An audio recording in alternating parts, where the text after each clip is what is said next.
샬롬. 하나님의 은혜와 평강이 함께 하시기를 바랍니다.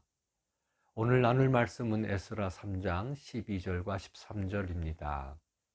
제사장들과 레위 사람들과 나이 많은 족장들은 첫 성전을 보았으므로 이제 이 성전의 기초가 놓임을 보고 대성통곡하였으나 여러 사람은 기쁨으로 크게 함성을 지르니 백성이 크게 외치는 소리가 멀리 들림으로 즐거이 부르는 소리와 통곡하는 소리를 백성들이 분간하지 못하였더라.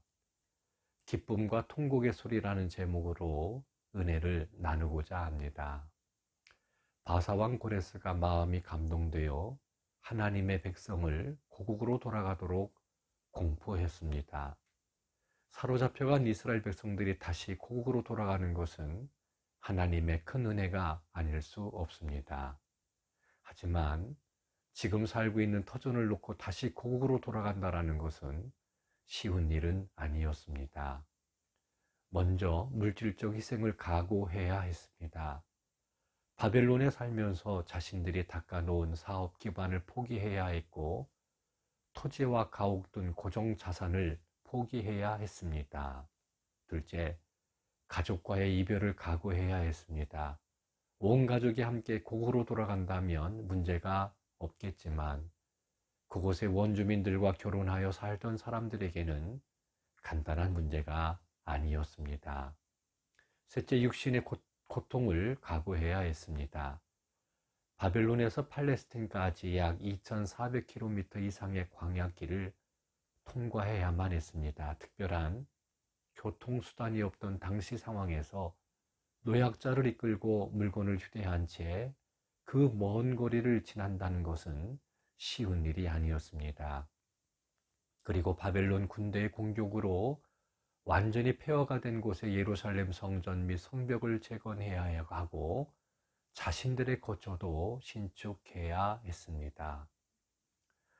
그러나 선지자들이 예언한 대로 오직 약속의 땅 팔레스타인으로 돌아가는 자만이 하나님의 백성이 되고 약속의 땅으로 돌아가는 자에게는 번영이 보장되었기 때문에 바벨론에서 살던 이스라엘 백성들은 자신들이 팔레스틴으로 귀환할 경우 영육간의 축복을 받을 수 있을 것으로 확신했습니다. 그래서 고국으로 돌아가는 것이 많은 희생과 헌신이 필요했지만 더 좋은 날을 기대하며 고국으로 돌아간 사람이 에스라서를 근거로 29,818명이었습니다. 이들은 눈에 보이는 현재보다는 다가올 미래를 바라보며 믿음으로 고국으로 돌아갔습니다. 이들이 예루살렘에 있는 하나님의 성전에 이른 지 2년 둘째 달에 스룹바벨과 예수아와 다른 형제 제사장들과 무릇 사로잡혔다가 예루살렘으로 돌아온 사람들이 공사를 시작했습니다. 건축자가 하나님의 성전의 기초를 놓을 때에 모든 백성이 하나님의 성전 기초가 놓임을 보고 하나님을 찬송하며 큰 소리로 즐거이 불렀습니다.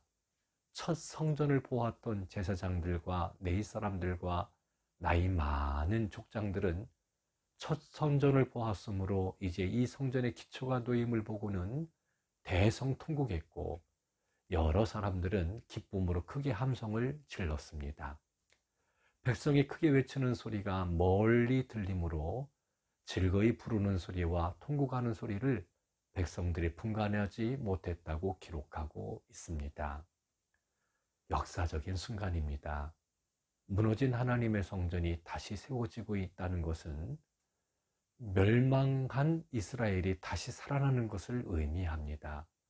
이 역사적 사건에 희생적으로 헌신한 이들이 있었다는 것을 우리는 기억해야 합니다.